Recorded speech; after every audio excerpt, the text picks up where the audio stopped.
파리 부동산 대책의 여파로 재건축 아파트 등 주택시장의 규제 유탄을 집중적으로 맞게 됐는데요. 파리 대책에서 빗겨난 지역과 상가, 꼬마 빌딩 등 상대적으로 규제가 덜한 곳으로 투심이 옮겨가고 있습니다.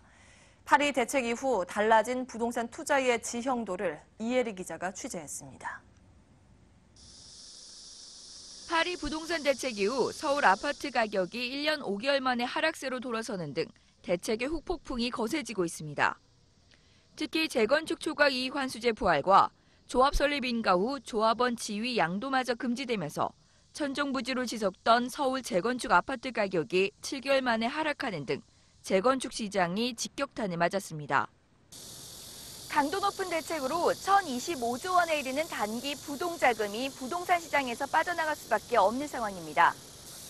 하지만 대주주 양도 차익 과세 강화로 주식시장까지 위축되면서 부동산 규제가 덜한 곳으로 투자자들의 관심이 옮겨가고 있습니다. 서울 전 지역을 투기 과열지구로 묶어 투기를 봉쇄하자 규제가 덜한 1기 신도시인 평촌과 분당, 일산 등 대책 사각지대로 부동산 수요자들의 관심이 몰리고 있습니다. 실제 투기 과열지구로 지정된 과천의 아파트값은 이번 주 0.01%로 하락했지만 분당은 지난주 0.19%에서 이번 주 0.29%로 상승폭이 되려 늘었습니다. 인천도 지난주 0.09%에서 이번 주 0.12%로 상승폭이 커졌습니다. 주거용 시장에서도 비규제 지역이나 상품으로 자금이 이동할 가능성이 남아있고 주거용 부동산 시장을 뛰어넘어서 상업용 부동산 시장으로 아예 시선을 돌리는 투자자들도 나올 수 있습니다.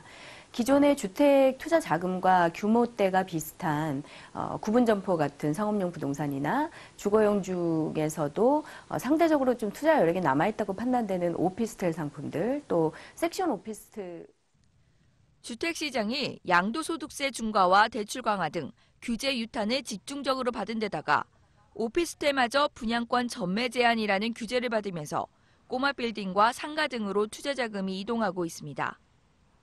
투기 과열지구에 속한 주택 구입 때 자금 조달 계획을 신고해야 하는 것과 달리 꼬마 빌딩은 규제를 받지 않고 건물 가치의 최대 70%까지 대출을 받을 수 있어 수요가 몰리고 있는 겁니다. 상가 역시 다주택자들의 양도세가 강화되면서 보유주택을 팔아 상가 매수를 희망하는 투자자들도 많아지고 있습니다. 주거를 정리했을 때의 자금들을 가정하에 상가 투자 시장에 투자를 하게 되면 시장 환경이 어떤지에 대한 검토에 대한 문의가 상당히 많이 늘고 있는 추세입니다. 신도시 중심의 인기 지역인 곳들은 상가의 가격의 거품이 좀 상당히 높은 편이고요. 그 다음에 이제 일반적인 부분에서의 주거의 임대차 관계보다 상가의 임대차 관계가 훨씬 까다롭다 보니까 이런 부분에 대한 절차적 문제를 좀 연구해보고 검토해봐야 될 부분일 것 같습니다. 부동산 투기를 잡기 위해 강력한 규제 방안이 총동원되면서 당분간 부동산 투자 열기는 아파트에서 수익형 부동산으로 옮겨갈 전망입니다. 머니투데이 방송 이혜리입니다.